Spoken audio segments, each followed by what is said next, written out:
Hey everyone, this is Ashley with Marshflower Studio. In this video, I'm going to be talking to you guys about some of the tools and supplies that are needed for crochet. I've had a couple of questions about some of the things that I use, so I kind of wanted to do a little bit of a general overview here. So to start with, to be a hooker, someone who crochets, you have to have the hooks, right? There are different sizes and different kinds of hooks. So if you're just starting out, you may want to pick up a couple of the, we'll say, cheaper ones, the ones you can pick up at, your Walmart or your local craft shop. They definitely sell some that are more expensive, but I would try some that are a little more on the less expensive side to figure out what's going to be most comfortable for you to use. I learned with this one right here. It was a very simple metal crochet hook, and it was a 5.5 millimeter. This is what you're going to use for most of your regular yarns, okay? Now, this is the one that I use the most, as you can kind of tell by all the wear that's on this poor sucker. This grip for me is just way more comfortable, especially with the amount of work that I do. So I make all kinds of crochet stuffed animals and scarves and just creative little creatures. And whenever I'm using the worsted weight yarn, this is the hook that I use. So there are other kinds of hooks as well. You've got the ones that are just metal. You've got some that have still a really nice rubber grip on them. So you can hold it this way or this way and still use it nice and comfortably. So one of the things I was going to talk to you about in this video was how you hold your hook.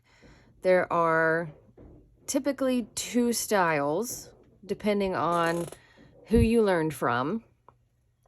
So this is the pencil grip, and if you'll notice, this hook here is facing towards my body. Okay, that's how you want to hold it when you're using these. Okay, I know it's kind of hard to tell with the glare, but the hook part is facing my body. The other way to hold it is underhanded. They call this the knife grip because it's like you're gonna cut into something. This is how I hold my hook.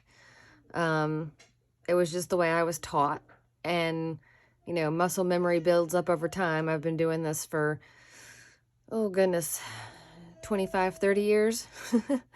So that was the way that I was taught. I have a really difficult time with the pencil grip just because I'm not used to those movements. So this one is one of the smallest hooks that I actually have, and this is a 2 millimeter. And just for a little bit of reference, this kind of thread is the kind that you would use to make those pretty doilies that people used to have on, their sofa tables and their dining room tables under like a pretty flower bouquet. And it says for this one to use a 1.5 millimeter hook. So this is a little too big for what they suggest. Okay, and we'll get a little bit more into that in just a minute. So even though this is tiny, it's not as small as the one they recommend for this type of thread. But they also have plastic hooks. This is another one of the different kinds of plastic hooks. So this one is made more like the metal hook, where it has this kind of indention for you to grip it. And this gray one is just completely round. and there's not really a certain place to grip. They also make ones with wooden handles, and they make them out of bamboo. They make them with resin. They make them that light up. So there are lots of different choices when it comes to the hooks that you want to use. This one looks like a knitting needle, but it is actually a crochet hook for Tunisian crochet. Oh, my tiny tornadoes are having problems. So that is a style of crochet. And it's fairly easy. If you know how to crochet, it's definitely easy. It just takes a little bit of practice to kind of catch on to how you work it. It's not one that I do very often because, like I said, I typically make more stuffed animals and things like that. So I still have it because I still do that from time to time. So one of the other things I have laying up here is one of the types of yarn needles. And this can be used to thread a needle, or it can just be used as a needle itself. So it's got this flexible hook on the back here.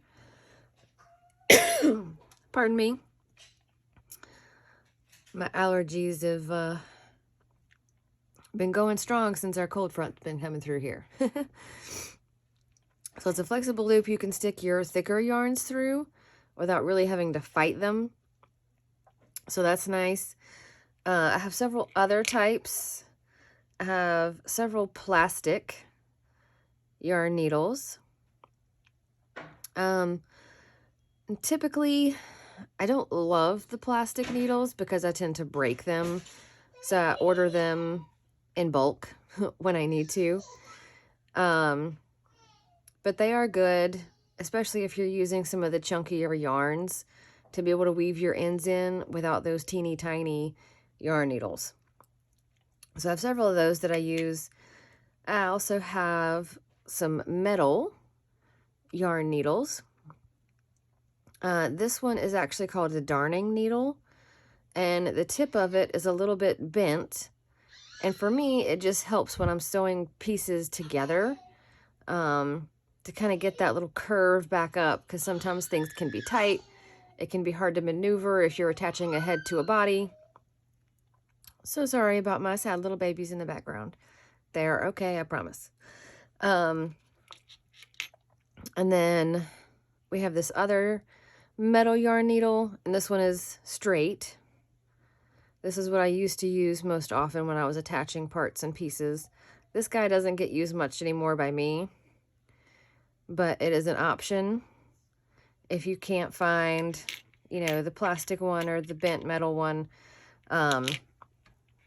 They're fairly easy to locate. I did see some of the darning needles at my local Walmart the other day. I was a little bit surprised, but they had them. And they usually come in a set, so you'll get several. In case you're like me and you kind of lose things, your table gets a little too cluttered. So there's those. For stitch markers, so this is the typical stitch marker that comes in most kits, right? So it's a little piece of plastic that's kind of like a safety pin. You have to bend this and kind of lock it in place, and then it won't come off. Well, this is a little bit difficult for me to use, and it's hard to work around for me if I'm going to keep kind of building rows and counting rows versus taking it out and moving it. So I found that the large hairpins actually work better for me. So they slip onto a stitch really easy because they're pinched, you know, down here at the end. They're not just going to fall off. And it's really simple to just slide them on and off when needed. And because they're not as bulky right where it's on your yarn or on your piece, it's much easier to work around or work past and not have to fight this giant plastic thing in the way. But again, that's kind of a personal preference thing. And like I said, most of the kits come with these plastic versions. There are some other versions out there. But once I found my hairpin was awesome, I kind of stopped looking. So that's what I use. One more quick thing about the hooks before I move on. So I know it might be kind of hard to see in the video. I'm going to try to get as clear a view as I can here. So this hook is a little pointed on this end here. And this hook is very rounded. Okay. So the rounded one is going to be a lot smoother, or it is for me. Disclaimer here. The rounded one is a lot smoother for me when I'm yarning over and pulling through my loops. When I use the one that has the pointed part down here at the tip of the hook, I tend to separate my yarn. And that's just the little threads that are twisted together.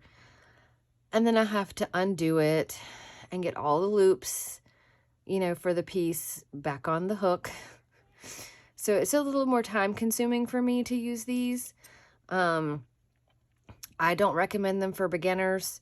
I would definitely stick with one of the plastic or metal versions that have this nice rounded hook tip. Okay.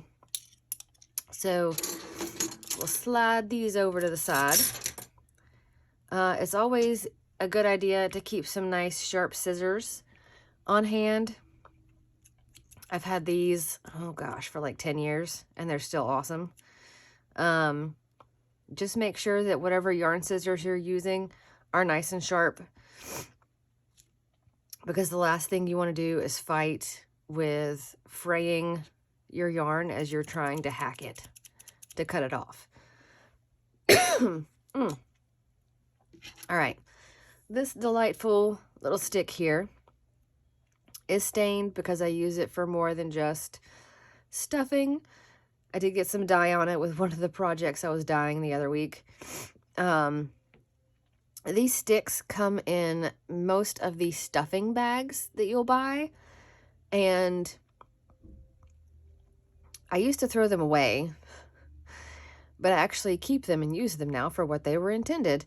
So if you have something that kind of comes to a smaller hole at the end, or you're working with just a smaller project in general, having something like this to help you get the stuffing down in the hole and not have to stick your fingers down in the hole and kind of loosen everything back up and stretch it out, this is it.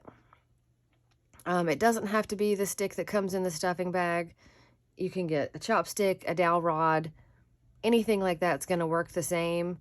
I used to use my end of my hooks when I needed to, but then I realized that half the time the rubber grip on these was just pulling some of the stuffing back out with it. So I realized my mistake, and I started keeping my stuffing sticks and actually using them for what they were intended, as well as other projects. Okay, so now we'll move on to some of the different yarns and threads. So this one is, like I said, the kind of thread you would use to create those really pretty, delicate lace doilies. This is one of my favorite colors, so that's why I don't have white to show you. I do have some of those lace doilies from my great-grandmother in my dining room, but this one doesn't have kind of that size indicator that most yarns have, but it does tell you on the package what size crochet hook they recommend.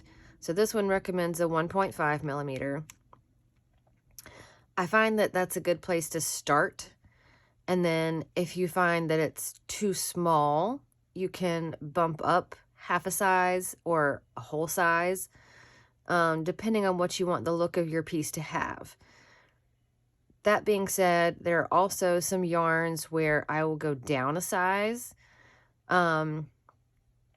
particularly with the stuffed animals, because I don't want the stuffing to show through in between my stitches. So you can go up and down from what they recommend. Okay. So that's probably one of the smallest ones. And then I'll show you a couple here that are what they have determined as super fine. And it's shown right here. So this is a number 1. It shows you that the hook size they recommend for crochet is 3.75 millimeters. So this is is one of the yarns they recommend for making socks. Okay, so it has some wool in it. Also has cotton, but this is a fairly fine thread to work with. And most of the things that you're going to make with stuff that's like this is going to be much smaller than some of the other things. I'm grabbing one of my little Stegosaurus keychains here. So this was made with the super fine thread. I don't think I have one of the regular Stegosaurus in my worsted weight yarn still here. The regular worsted weight Stegosaurus is probably a good inch longer and probably a decent inch taller, just because the yarn is thicker. Okay, so these are also some of the super fine number 1 yarns. Sometimes it's hard to find this information on a package, but it's there somewhere. And that also tells you this one, they recommend a 4 millimeter hook. And this one recommends a 3.25. So these are all considered super fine yarns, but they're all recommending different hook sizes. Okay, so that just goes to show you that you can go up or down depending on how tight or loose you want it to be when it's finished. Like I said, if you're doing stuffed animals, you're going to want things to be tighter so that you can't see that stuffing inside.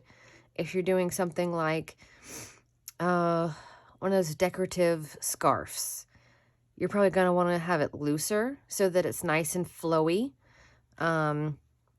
when somebody's taking it on or off. You don't want it to be so super stiff. Okay, so there's those 3. And then I'll pull one of these back out for 1 second. So we go from the number 1. This is a number 2. I'll try to bring this up where you can see it a little bit better. So it says number 2 super fine, and it says to use a 4.5 millimeter hook. Okay, so just for reference, you can kind of see the difference in thickness here is not a lot, but once you start using it and working with it, you'll see that there is a difference in size. And I've done a couple projects before where I have made the same like little Stegosaurus in each one of the yarns just to kind of gauge what the difference really looks like. So there's our 1, our 2. This one is a number 3 light, and it says, let's see,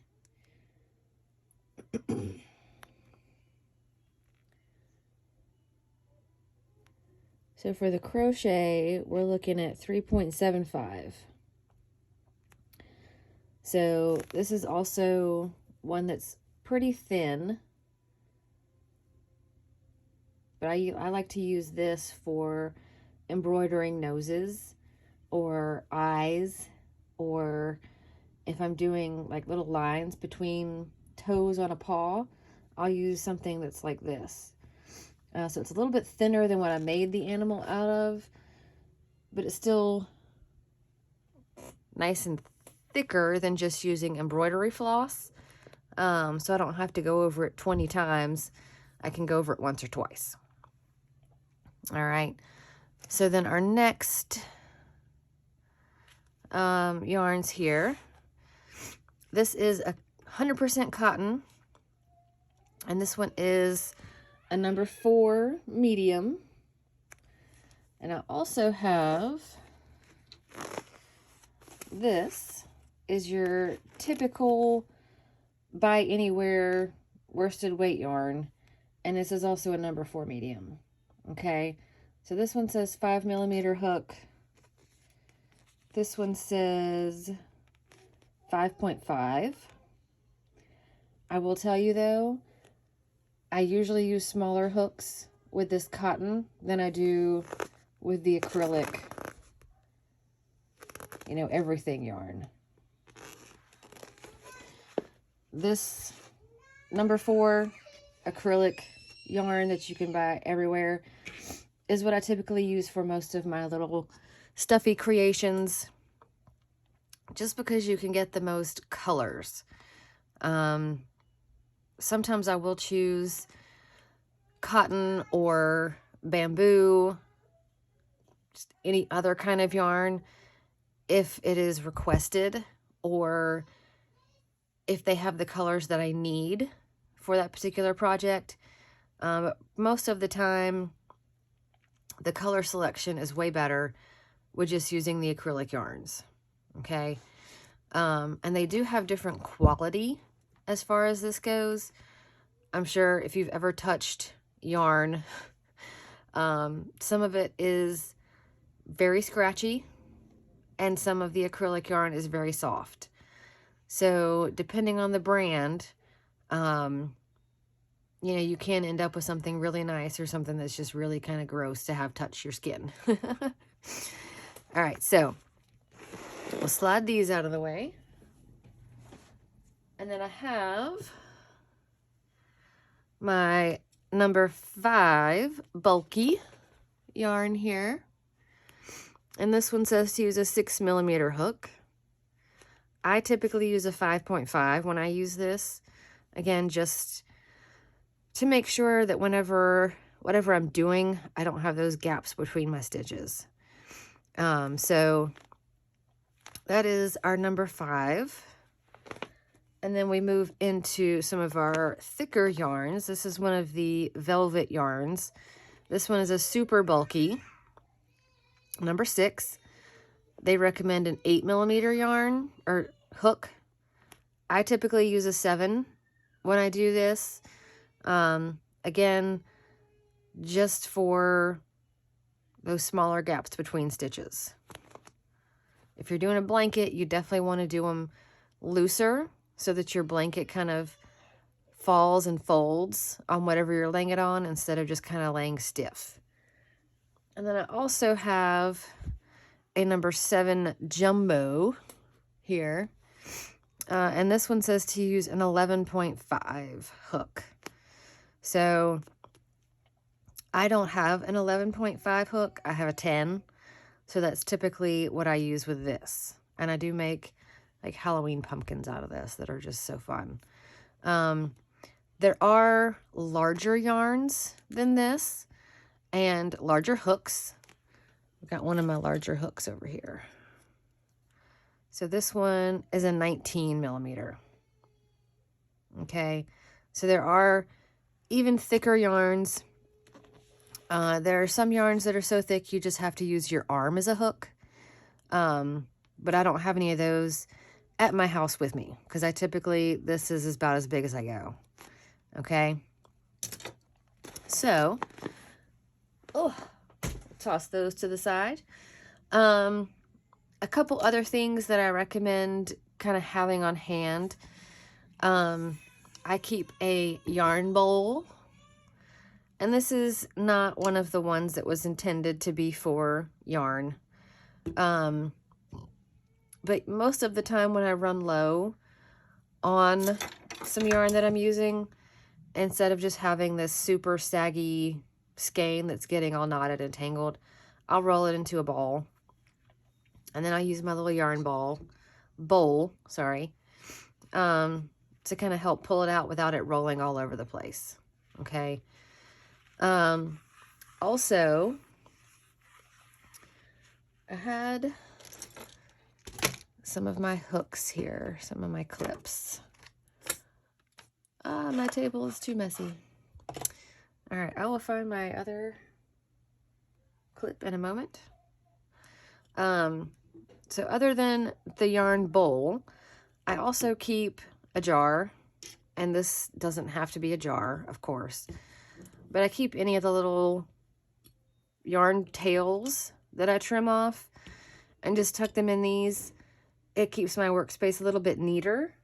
And then once it's completely full, I actually will just stick them on my shelves for decoration, because it's usually nice colors of some of the things that I've been making lately. So I keep something like this handy so that I'm not dropping yarn pieces all over the floor and then it's getting tangled and they're not piling up on my table. This was the hair clip I was looking for. So it's a little barrette hair clip. You know, you can buy tons of them for a couple dollars. I use these for these yarn balls. Okay, so instead of having them unravel and get all tangled in your box or your basket or on your shelf, I use these clips to hold this tail down, and then, oh, look at that. My yarn tail is not falling off and becoming a disaster. So I keep all of my yarns nice and tidy by keeping their little ends clipped, and then I don't have to fight them when I'm trying to find a color. So fun little fact there. One of the other things that I do recommend, especially if you are, or obviously, if you are going to be working on stuffed animals, the safety eyes. So you can buy, you know, kind of in bulk, a certain size, if you know there's one size that you want to work with a lot. And I've done that. But you can also get these kind of mixed packs with different sizes. Let's see, our biggest versus our smallest in here. And they come with the little backings. So our smaller eyes, oh, we've got two of them, use these backings. And you can put them on either way.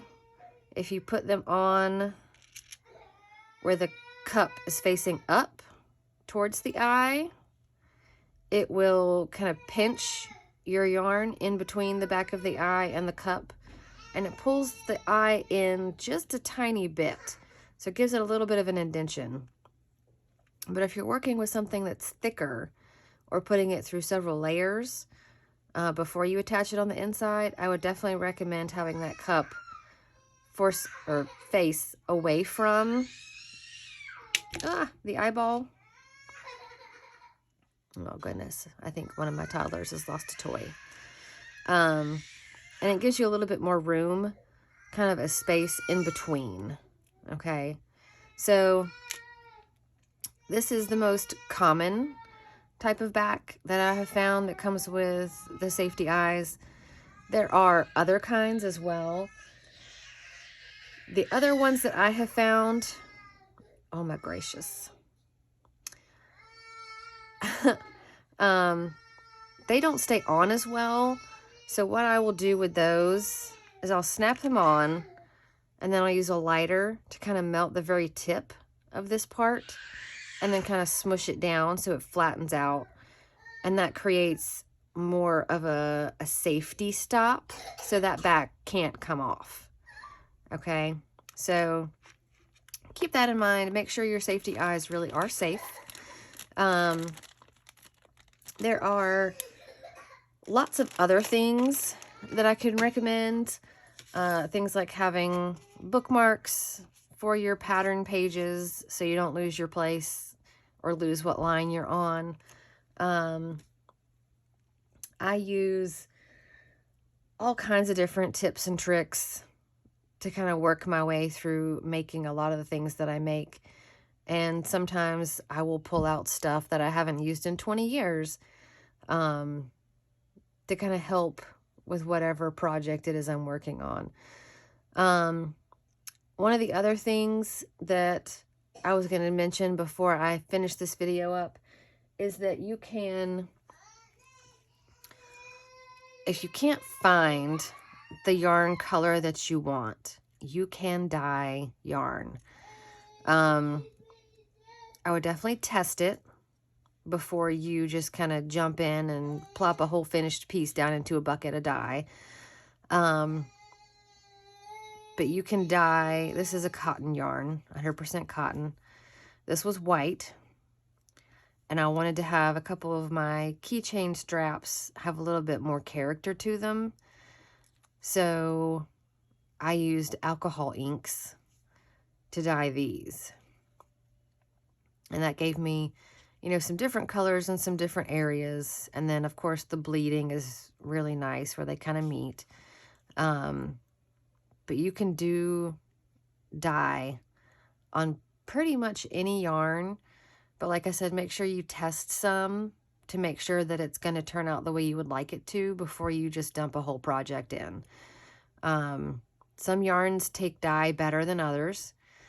Make sure that you read the directions on the dye before you start using it, because some of the dyes, depending on the brand and the quality, will tell you that it's not going to work well with certain types of materials. So make sure that if you're using cotton, it says it works well with cotton. If you're using the acrylic yarn, make sure that it says it works well with, you know, acrylic and polyester and, you know, all those other different kinds of things. So that's another fun little tip. If you have any other questions or things you would like answered as far as, you know, anything related to crochet, pop it in the comments. I'd be happy to try to answer it. If I need to make a video for you to kind of demonstrate something, I'm more than happy to do that as well. I taught teenagers for many years how to crochet in a classroom setting. So there's not much I haven't heard or been asked at some point. It's not a silly question if it's a question. So let me know. I'm happy to help. And thanks for watching the video. If you haven't subscribed already, make sure you subscribe so you can see other fun little projects that you can make that are fairly easy. They don't take a ton of time. You can sit down and make one. It's not going to take you multiple days to work through it. Hit the like button for me so that I know that this was at least somewhat helpful for you guys. And I'll see you guys in the next video.